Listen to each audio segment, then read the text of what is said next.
প্রবল বেগে ঢুকছে ভারতের পানি, সেই সাথে বাড়ছে বানভাসীদের কান্না। আগাম বার্তা না জানিয়ে ডুম্বুর বাঁধের সব গেট খুলে দেয় ভারত, যার ফলে সৃষ্টি হয় আকস্মিক বন্যার। ভয়াবহ যে বন্যার তোড়ে একে একে প্লাবিত হয়েছে শত শত গ্রাম।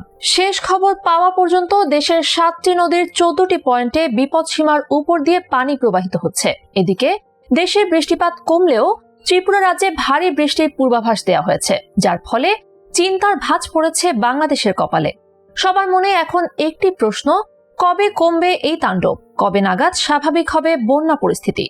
গত কয়েকদিনের বৃষ্টিতে ভয়াবহ আকার ধারণ করেছে উত্তর পূর্ব ভারতের ত্রিপুরা রাজ্যের বন্যা। শেষ খবর পাওয়া পর্যন্ত 12 বছরের এক কিশোরী সহ মারা গেছে 10 জন। গত 48 ঘন্টায় পশ্চিম ত্রিপুরা জেলায় আগরতলা বিমানবন্দরে 100 মিলিমিটারের বেশি বৃষ্টিপাত হয়েছে। বিমানবন্দরটি অনেকটা উঁচুতে অবস্থিত হলেও সেখানে আংশিকভাবে পানি প্রবেশ করেছে। এছাড়াও সিপাহীজলা, ধলাই, উত্তর ত্রিপুরা, গোমতি, দক্ষিণ ত্রিপুরা ও উনাকোটি জেলা আংশিকভাবে পানিতে তলিয়ে গেছে। ফলে দ্বিতীয় সর্বোচ্চ কমলা সতর্কতা জারি করেছে ভারতের আবহাওয়া দপ্তর। এদিকে আকস্মিক বন্যায় বাংলাদেশের 9টি জেলার কয়েক লাখ মানুষ পানিবন্দী ও বিদ্যুৎ বিচ্ছিন্ন হয়ে পড়েছেন। বন্যা কবলিত এসব জেলা হলো ফেনী, সুনামগঞ্জ, মৌলভীবাজার, হবিগঞ্জ, কুমিল্লা, নোয়াখালী, চট্টগ্রাম, লক্ষ্মীপুর ও খাগড়াছড়ি। টানা বৃষ্টির পাশাপাশি বাংলাদেশে বন্যার পেছনে ত্রিপুরার গোমতী নদীর বাঁধ খুলে দেওয়াকে দায়ী করছেন অনেকে। যদিও ভারত ও বাংলাদেশের চলমান বন্যা পরিস্থিতির জন্য ত্রিপুরার গোমতী নদীর বাঁধ খুলে দেওয়া নিয়ে যে আলোচনা চলছে তা সঠিক নয় বলে দাবি করেছে ভারত। দেশটির পররাষ্ট্র মন্ত্রণালয় এক সংবাদ বিজ্ঞপ্তিতে এই কথা জানিয়েছে। বন্যা পরিস্থিতি মোকাবেলায় 31 বছর পর মধ্য ত্রিপুরার ধলাই জেলার বিশাল জলাধার ডুম্বুরের একদিক থেকে পানি যাওয়ার গেটের 3টির মধ্যে একটি খুলে দেওয়া হয়েছে। যদিও ভারতীয় কর্তৃপক্ষ বলছে নদীর বাঁধ ভেঙে যাওয়ার আশঙ্কাতেই এই গেট খুলে দেওয়া হয়েছে। শেষ খবর পাওয়া পর্যন্ত ফেনী ও কুমিল্লার বিভিন্ন স্থানে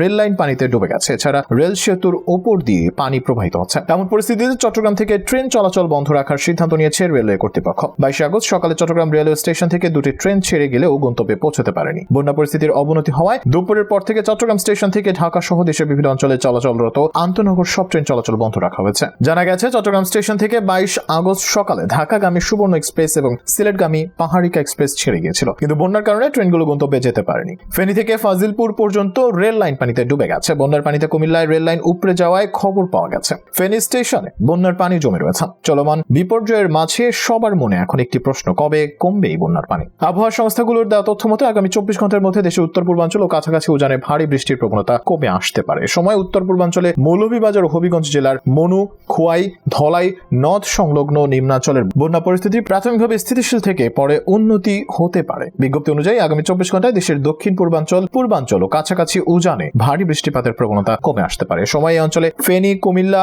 ও চট্টগ্রাম জেলার মুহুরী, ফেনী, গোমতী, হালদা নদীর নিম্নাঞ্চলের বন্যা পরিস্থিতি প্রাথমিকভাবে স্থিতিশীল থেকে পরবর্তী সময় উন্নতি হতে পারে। বন্যা পূর্বাভাস ও সতর্কীকরণ কেন্দ্র জানিয়েছে ব্রহ্মপুত্র, যমুনা ও গঙ্গা নদ নদীর পানি সমতলে কমে যাচ্ছে। অপরদিকে পদ্মা নদীর পানি সমতল স্থিতিশীল আছে। আগামী 48 ঘন্টায় এসব নদীর পানি সমতলে কমে যেতে পারে। দেশের উত্তর পূর্বাঞ্চলের সুরমা, কুশিয়ারা নদীর পানি সমতলে বৃদ্ধি পাচ্ছে। এটি আগামী 24 ঘন্টা পর্যন্ত অব্যাহত থাকতে পারে।